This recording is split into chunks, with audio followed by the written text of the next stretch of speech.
ومن يضلله فلا هادي له ونشهد أن لا إله إلا الله وحده لا شريك له ونشهد أن سيدنا ومولانا محمدا عبده ورسوله أما بعد فإن خير الحديث كتاب الله وخير الهدي هدي محمد صلى الله عليه وسلم وشر الأمور محدثاتها كل محدثة بدعة وكل بدعة ضلالة وكل ضلالة في النار. قال الله تبارك وتعالى في الكلام المجيد والفرقان الحميد: أعوذ بالله من الشيطان الرجيم. بسم الله الرحمن الرحيم.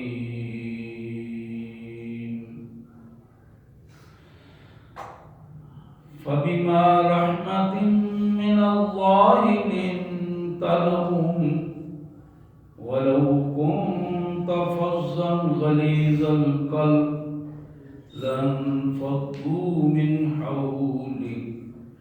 فاعف عنهم واستغفر لهم وشاورهم في الأمر فإذا عزمت فتوكل على الله إن الله يحب المتوكلين. أفمن اتبع رضوان الله كمن باء بسخط من الله ومأواه جهنم وبئس المصير. هم درجات عند الله والله بصير بما يعملون. لقد من الله على المؤمنين إذ بعث فيهم رسولا من أنفسهم يتلو عليهم آياته ويزكيهم ويعلمهم الكتاب والحكمة وإن كانوا من قبل لفي ضلال مبين. أعوذ بالله صدق الله العظيم. اللهم صل على سيدنا ومولانا عبدك ورسولك وحبيبك محمد النبي الأمي وعلى آله وأصحابه وبارك وسلم. اللهم صل على جميع الأنبياء والمرسلين وعلى الملائكة المقربين وعلى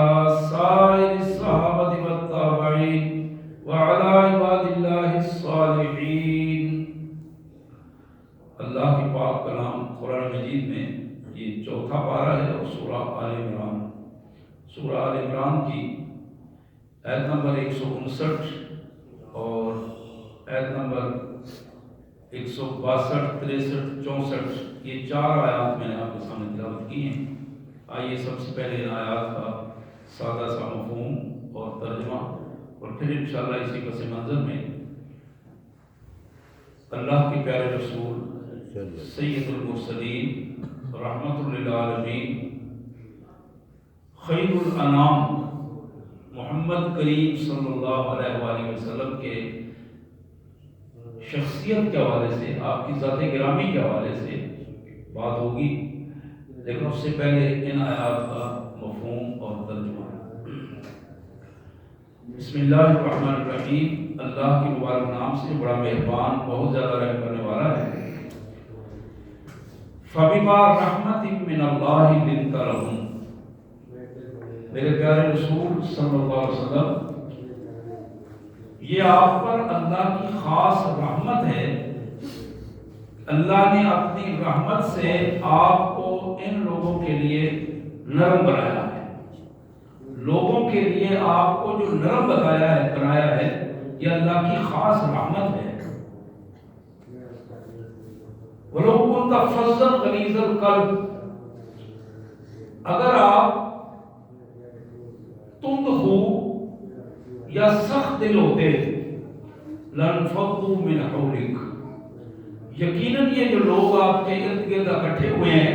یہ سارے بگڑ جاتے، کوئی بھی آپ کے قریب نہ آتا۔ فَاعْفُ عَنْهُمْ، ان سے درگزر کیا کیجیے، وَاسْتَغْفِرْ لَهُمْ، اللہ سے ان کے لیے استغفار کریں، معافی مانگیں، وَشَاوِرْهُمْ فِي الْأَمْرِ، میرے رسول اپنے معاملات میں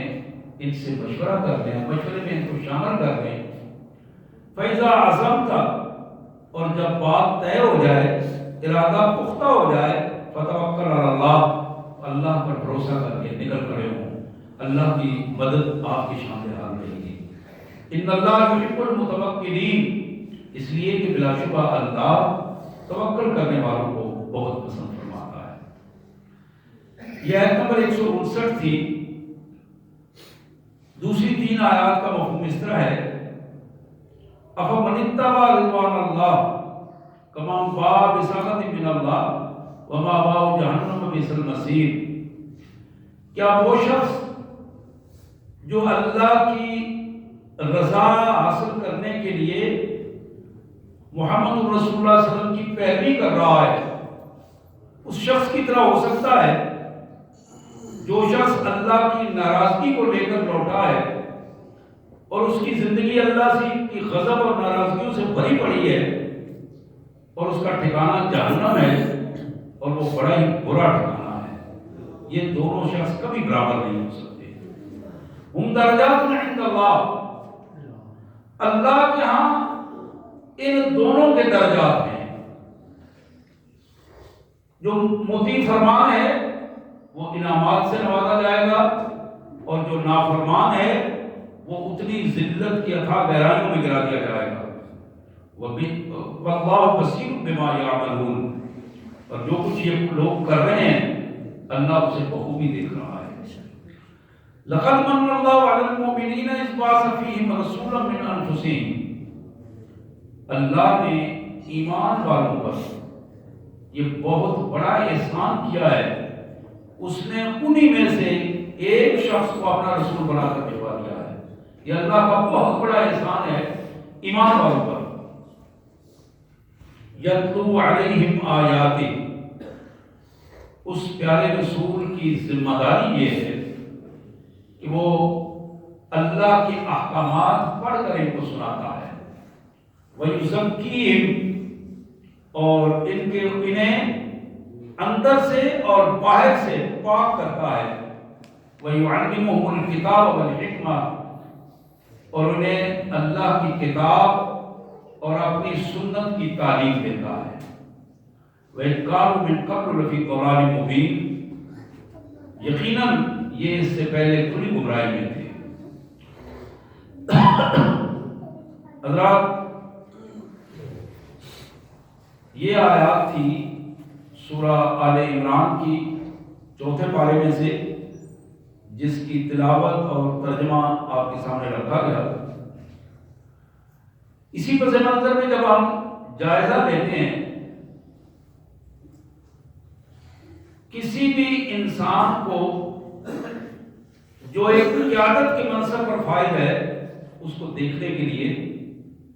2 بنیادی چیزیں بڑی اہم ہوتی ہیں۔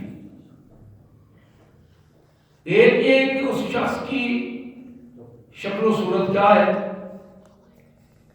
اس بندے پر جب پہلی نظر پڑتی ہے تو لوگوں کا تاثر کیا بیٹھتا ہے، اس پہلی نظر سے اپنائیت کا احساس ہوتا ہے یا غصے اور خوف کا احساس ہوتا ہے۔ شخصیت کا یہ تاثر اس کی قیادت کی کیفیت کو واضح کر دیتا ہے۔ دوسری چیز یہ ہے کہ اس کی سیرت، یعنی یہ پہلی چیز صورت ہے، دوسری چیز یہ ہوتی ہے کہ اس کی سیرت کیسی ہے، اس کی بول چال، اس کا کردار، اس کا اٹھنا بیٹھنا، کھانا پینا، سونا جاگنا، یہ سارے معاملات کس کس انداز میں کہاں کہاں اور کیسے کیسے وقوع پذیر ہوتے ہیں، یہ وہ بنیادی چیزیں ہیں جو ایک قائد کو باقی لوگوں سے ممتاز کرتی ہیں۔ حضرات جب ہم محمد کریم صلی اللہ علیہ وسلم کی مبارک سیرت کی بات کرتے ہیں تو بغیر اس کے کہ محض ہم جذباتی انداز میں سوچیں، حقیقی رویوں کے ساتھ نبی رحمت صلی اللہ علیہ وسلم کی وہ حدیث مبارک اس حوالے سے بڑی اہم ہے، بخاری اور مسلم کی حدیث، اللہ کے پیارے پیغمبر محمد کریم صلی اللہ علیہ وسلم نے ارشاد فرمایا، لا یؤمن احدکم حتی اکون احب الیہ من والدہ وولدہ والناس اجمعین۔ لوگوں تم میں سے کوئی شخص بھی جو ایمان کا دعویٰ کر رہا ہے وہ اس وقت تک سچا ایماندار نہیں بن سکتا جب تک کہ وہ بندہ اپنی ذات، اپنے والدین اور دنیا بھر کے سارے لوگوں سے بڑھ کر مجھ سے محبت کرنے والا نہ ہو، مجھے چاہنے والا نہ ہو، اس وقت تک اس کا ایمان مکمل نہیں ہو سکتا۔ ایمان کی تکمیل اور اس کی حقیقت کو جاننے کے لیے یہ لازم ہے کہ محمد کریم صلی اللہ علیہ وسلم سے محبت ہو اور سچی محبت ہو کہ آدمی ان کی ذات گرامی پر اپنے آپ کو قربان کر دینا ایک معمولی مسئلہ سمجھتا ہوں۔ حضرات نبی رحمت صلی اللہ علیہ وسلم کے صحابی جناب برا بن عازب رضی اللہ تعالی عنہ نوجوان ساتھی ہیں، بڑے خوبصورت ساتھی ہیں، صحابہ میں بڑا نام ہے جناب برا بن عازب رضی اللہ تعالی عنہ کا۔ وہ فرماتے ہیں کہ میں نے بڑی سنجیدگی کے ساتھ دیکھنے کی کوشش کی کئی دفعہ کہ میں نے جہاں کہیں بھی سفر کیا لوگوں کو دیکھا، محمد رسول اللہ صلی اللہ علیہ وسلم سے بہتر اور خوبصورت کوئی بندہ مجھے نظر آ جائے، لیکن پوری زندگی کا یہ نچوڑ ہے میں نے میری آنکھوں نے آپ سے خوبصورت انسان نہیں دیکھا، میری آنکھوں نے آپ سے خوبصورت بندہ نہیں دیکھا۔ پھر فرماتے ہیں کہ آپ کے قد مبارک کی پوزیشن یہ تھی، نہ تو بہت زیادہ لمبا کہ جس کو کوئی لمبا ترنگا کہا جا سکے، اور نہ ہی زیادہ چھوٹا کہ جس کو ٹھیکنا تک کہا جا سکے، ایسا متوازن قد کہ آپ لوگوں میں کھڑے ہوئے ان میں سے نمایاں محسوس ہوتے تھے، لیکن بہت زیادہ لمبے بھی محسوس نہیں ہوتے تھے۔ اسی طرح انہی کی ایک روایت جو مسلم شریف میں ہے، جناب برا بن عازب رضی اللہ تعالیٰ عنہ کی، آج ہم ذکر کر رہے ہیں رسول اللہ صلی اللہ علیہ وسلم کی ذات گرامی کا، آپ کی مبارک شخصیت کا،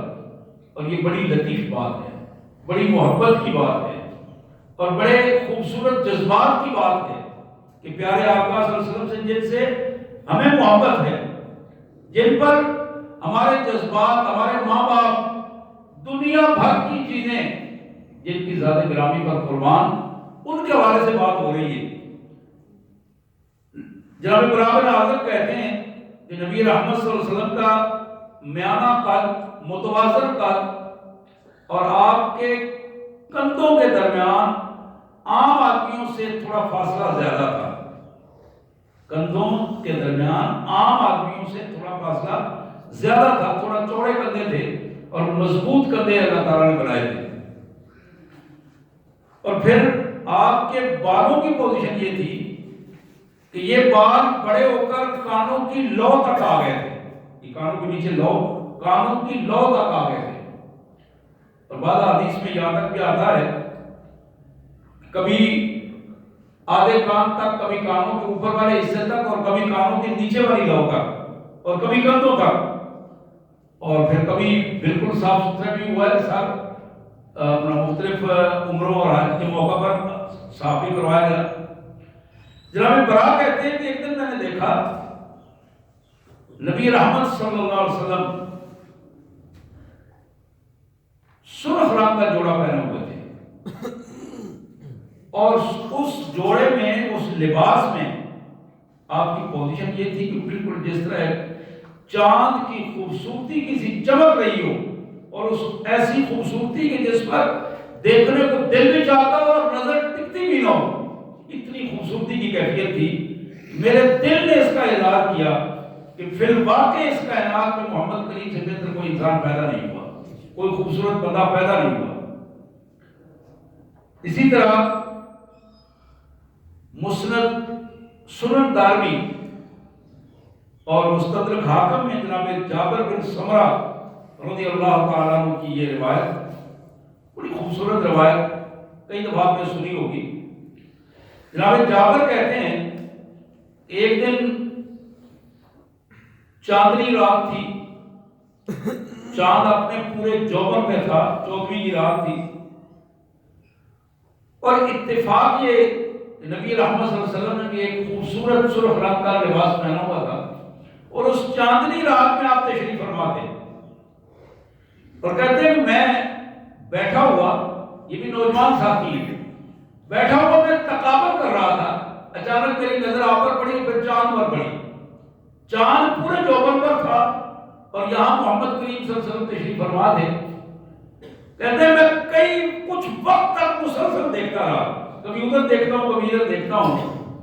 اور بالآخر میرے ضمیر نے یہ فیصلہ کیا کہ تمہیں جھوٹ نہیں بولنا چاہیے، چاند کی روایتی انداز میں تعریف نہیں کرنی چاہیے، حقیقت میں یہ چاند سے بہتر ہستی جو آپ کے سامنے بیٹھی ہے یہ اس سے زیادہ خوبصورت محسوس ہو رہی ہے۔ بلکہ ایک روایت میں یہاں تک آتا ہے کہ چاند کے چہرے پر تو کوئی داغ ہو سکتا ہے لیکن میرے آقا صلی اللہ علیہ وسلم کے چہرے پر کوئی داغ نہیں تھا۔ اللہ نے اتنا صاف، شفاف، چمکدار اور خوبصورت چہرہ بنایا تھا۔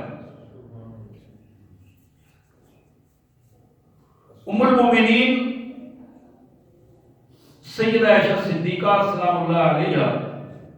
بخاری میں ان کی ایک روایت فرماتی ہے کہ ایک دن میرے پیارے آقا صلی اللہ علیہ وسلم تشریف لائے گھر میں،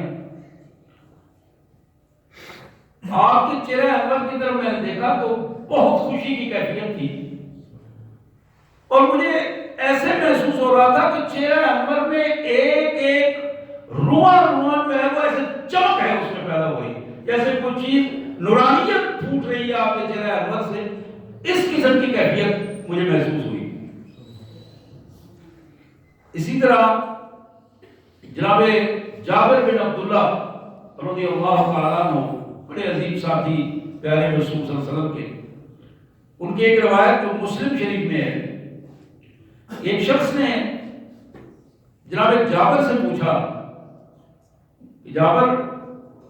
رسول اللہ صلی اللہ علیہ وسلم کا چہرہ انور کیسا تھا؟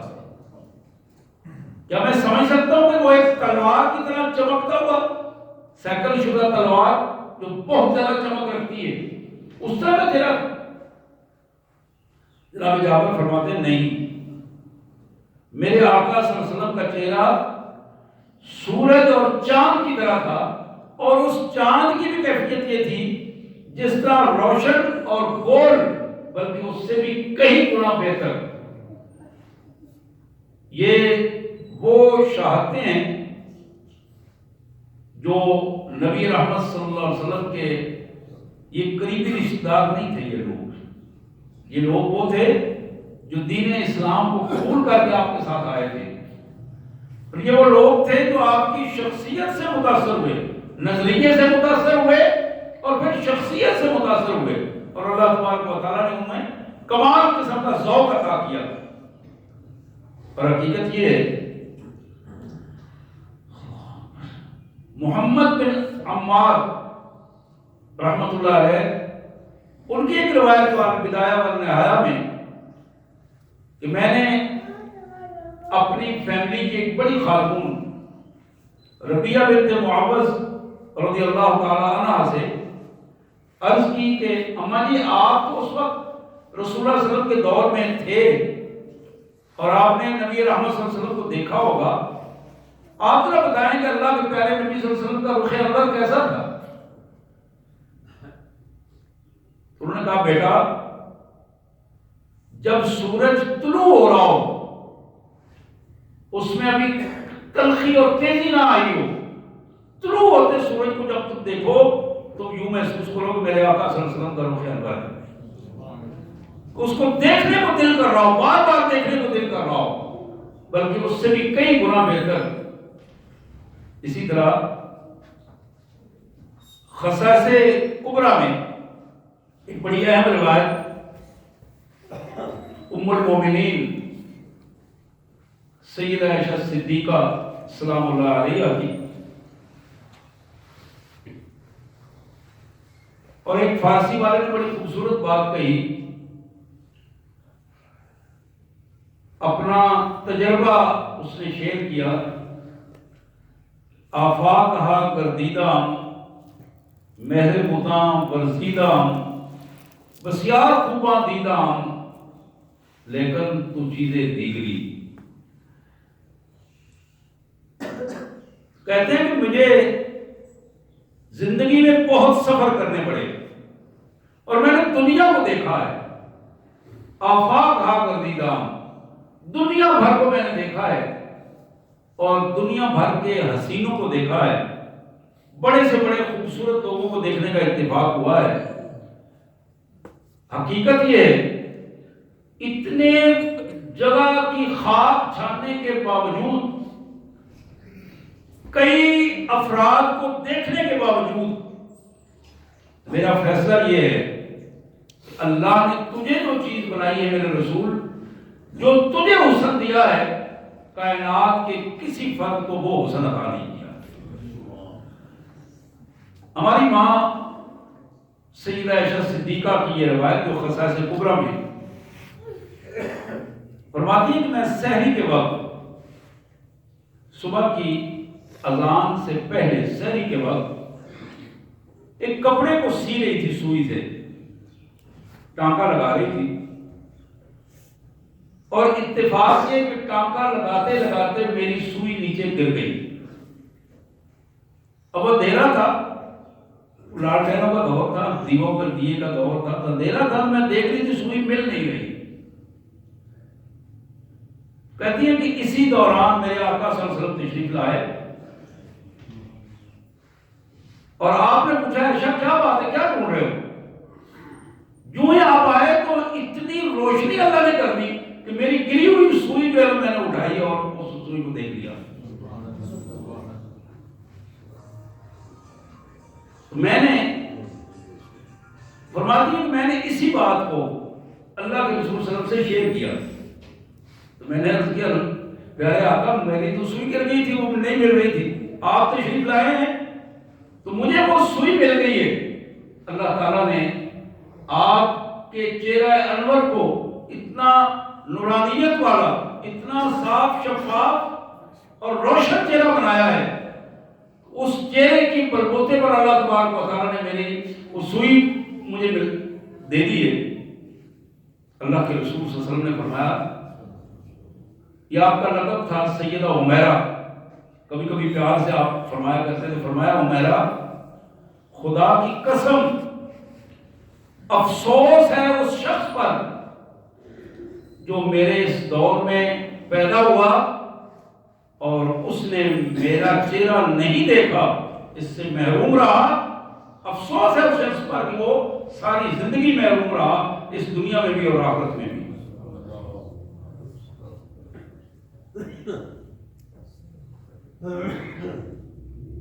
جناب ابو طالب رسول اللہ صلی اللہ علیہ وسلم کی چچا، اب یہ بچپن کی بات ہے، نبی رحمت صلی اللہ علیہ وسلم چھوٹی عمر میں معصوم، بڑے بھی معصوم، بڑے ہوتے بھی معصوم تھے، لیکن چھوٹی عمر میں تو بچوں کے حساب سے معصومیت کی کیفیت تھی۔ تو ایک قصیدہ لکھا انہوں نے، جناب ابو طالب نے، قادر الکلام شاعر تھے، بے ساختہ قصیدہ لکھا۔ اس قصیدے میں انہوں نے ایک شعر لکھا، وَأَبْيَضُ يُسْتَسْقَى الْغَمَامُ بِوَجْهِهِ سِمَارًا يَتَامَى عِصْمَةً لِلْأَرَامِلِ۔ اب یہ وہ شعر ہے، ذرا اس کا میں ترجمہ آپ کو بتاتا ہوں، آپ اندازہ کریں گے ایک ایسی توقعات وقت سے بہت پہلے اور دور اندیشی کی ایک کیفیت، وہ ابیضا، وہ گورے مکھڑے والا، ابیض کا لفظ یعنی ایک خوبصورت سفید گورا چٹے چہرے والا، یستسقى الغمام بوجهه، آج یا اللہ ہم اس کو آپ کے پاس لائے ہیں جس سے ہم یہ چاہتے ہیں کہ اس معصوم کے سفید اور روشن چہرے کی بدولت ہمیں پانی دے دے، ہماری بارش ہمیں کر دے۔ پہلے اسی طرح دعائیں کیا کرتے تھے اور لوگ باہر نکلا کرتے تھے دعاؤں کے لیے۔ وہ کہتے ہیں کہ یہی سفید اور روشن چہرہ ہے کہ مجھے امید ہے اللہ تعالیٰ اس چہرے کی بدولت یتیموں کو سہارا دے گا اور بیواؤں اور مسکینوں کے لیے ایک انقلابی کیفیت پیدا کر دے گا۔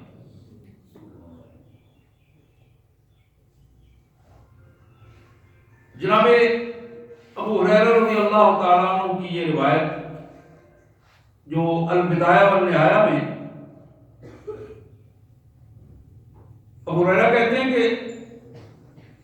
میں نے اپنی زندگی جتنی بسر کی ہے محمد الرسول اللہ صلی اللہ علیہ وآلہ وسلم کے ساتھ، حقیقت یہ ہے آپ کی مبارک ہستی کو، شخصیت کو دیکھتے ہوئے میں پورے شعور کے ساتھ یہ کہہ سکتا ہوں اللہ تبارک و تعالیٰ نے اس جیسی ہستی پیدا نہیں کی۔ اور آپ جب آپ کی طرف دیکھتے تھے ایسے معلوم ہوتا تھا کہ سورج کی روشنی آپ کے چہرہ انور کے اندر منعکس ہو کر آ رہی ہے، یعنی روشنی پڑ رہی ہے اور وہاں سے منعکس ہو کر، جس طرح شیشے میں منعکس ہو کر ایک چیز آ رہی ہوتی ہے۔ یہ جذبات تھے جناب ابو ہریرہ رضی اللہ تعالیٰ عنہ کے۔ فرماتے ہیں کہ عام حالات میں ہم جب اکٹھے چل رہے ہوتے، اللہ کے پیارے رسول صلی اللہ علیہ وسلم ہمارے ساتھ جب پیدل چل رہے ہوتے تو ہم چل چل کے تھکن سے چور ہو جاتے تھے، لیکن رسول اللہ صلی اللہ علیہ وسلم جب چل رہے ہوتے تو میں نے محسوس کیا ایسے جیسے زمین ان کے لیے لپیٹی جا رہی ہے، زمین خود ان کے لیے تیار ہے، آگے آگے ہو کے لپیٹی جا رہی ہے اور آپ کا قدم مبارک آگے چل رہا ہے، اور آپ چلتے ہوئے پورے اپنے پاؤں کو پورے طور پر زمین کے اوپر رکھا کرتے تھے، پنجوں کے بل رکھ کر عموماً چلتے تھے اور آگے سے تھوڑا سا اپنے اوپر والے حصے کو آگے کر کے چلتے تھے، ایسے جیسے بندہ ڈھلوان کے اوپر اتر رہا ہے۔ یہ طریقہ مبارک تھا رسول کائنات صلی اللہ علیہ وسلم کے پیدل چلنے کا۔ اسی طرح جناب حسان بن ثابت رضی اللہ تعالیٰ عنہ کی وہ اشعار جو ان کے قصیدہ میں اور ان کے دیوان میں موجود ہیں اور باقاعدہ اور ان کی حیثیت بھی یہ تھی کہ کبھی کبھی میرے آقا صلی اللہ علیہ وسلم جناب حسان کو کہا کرتے تھے، حسان آج تم ممبر پہ بیٹھو اور ہمیں اپنے اشعار سناؤ۔ تو جناب حسان رضی اللہ تعالیٰ وہ شروع میں تو جھجکتے بھی تھے لیکن حکم کی فرما برداری تھی، اور بعد میں بڑی قادر الکلامی کے ساتھ اشعار سنایا کرتے تھے، اور بڑے معروف دو اشعار ان کے بڑے معروف ہیں، ویسے تو پوری نعتیں ہیں ان کی اور پوری نظمیں ہیں جو اس حوالے سے انہوں نے لکھی ہیں۔ وَأَحْسَنُ مِنْكَ لَمْ تَرَ قَطُّ عَيْنٍ وَأَحْسَنُ مِنْكَ لَمْ تَرَ قَطُّ عَيْنٍ وَأَجْمَلُ مِنْكَ لَمْ تَرَدِ النِّسَاءُ۔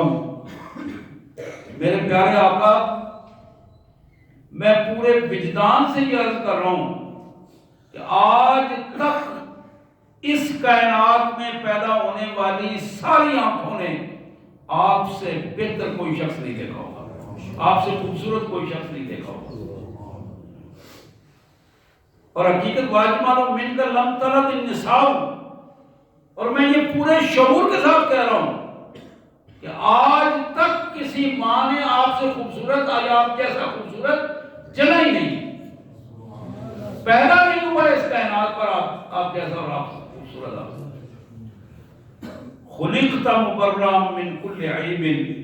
کأنک قد خلقت کما تشاء۔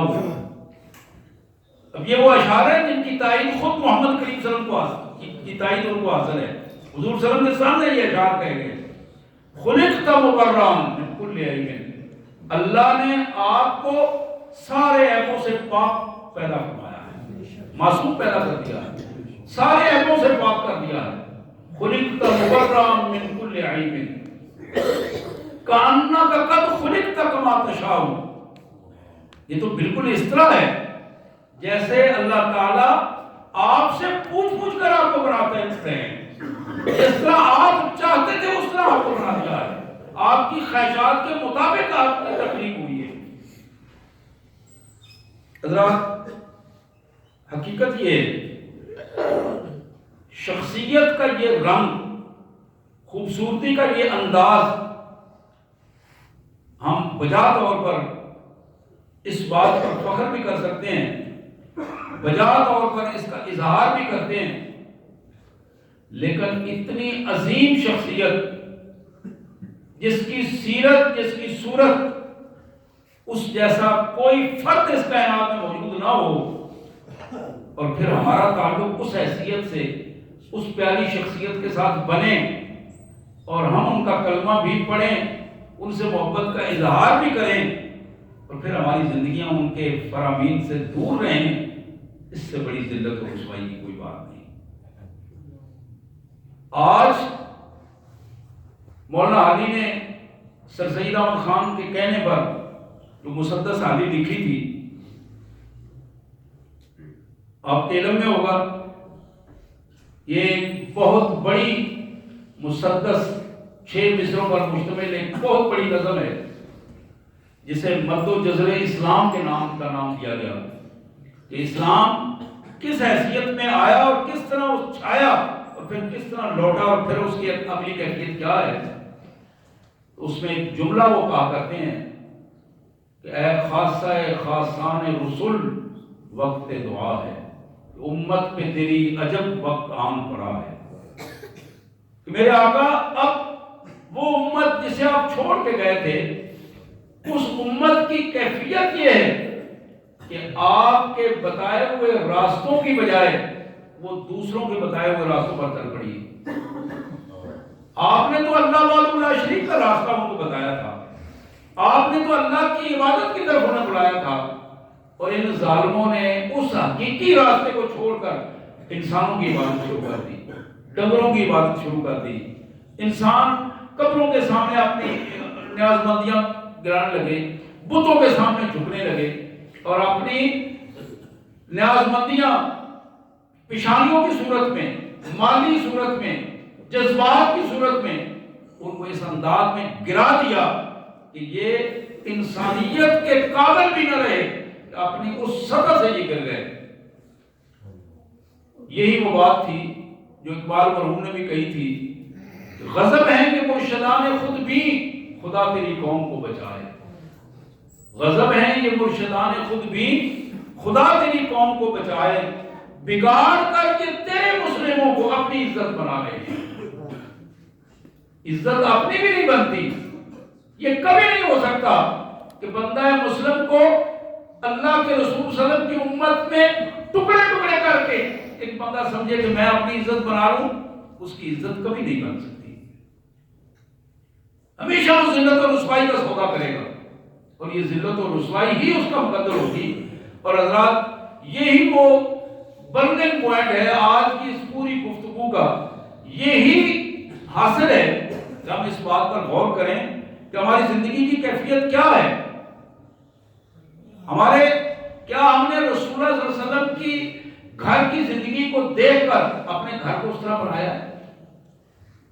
رسول اللہ صلی اللہ علیہ وسلم کی کاروباری زندگی کو دیکھ کر اپنے کاروبار کو اس طرح بنایا ہے، رسول اللہ صلی اللہ علیہ وسلم کی دعوتی زندگی کو دیکھ کر ہم لوگوں کے پاس گئے ہیں اللہ کی دین کی دعوت دے کر، رسول اللہ صلی اللہ علیہ وسلم کی معاشی زندگی کو دیکھ کر کیا ہم نے اپنے معاشی رویے تبدیل کیے ہیں؟ رسول اللہ صلی اللہ علیہ وسلم کی سیاسی زندگی جو حکمرانی کی زندگی ہے، جو مدینہ طیبہ میں 10 سال کی زندگی ہے، اس مبارک زندگی کو دیکھ کر ہم نے اپنے حکمرانی کے اصولوں کو تبدیل کیا ہے؟ حضرات، اللہ وہی ہے،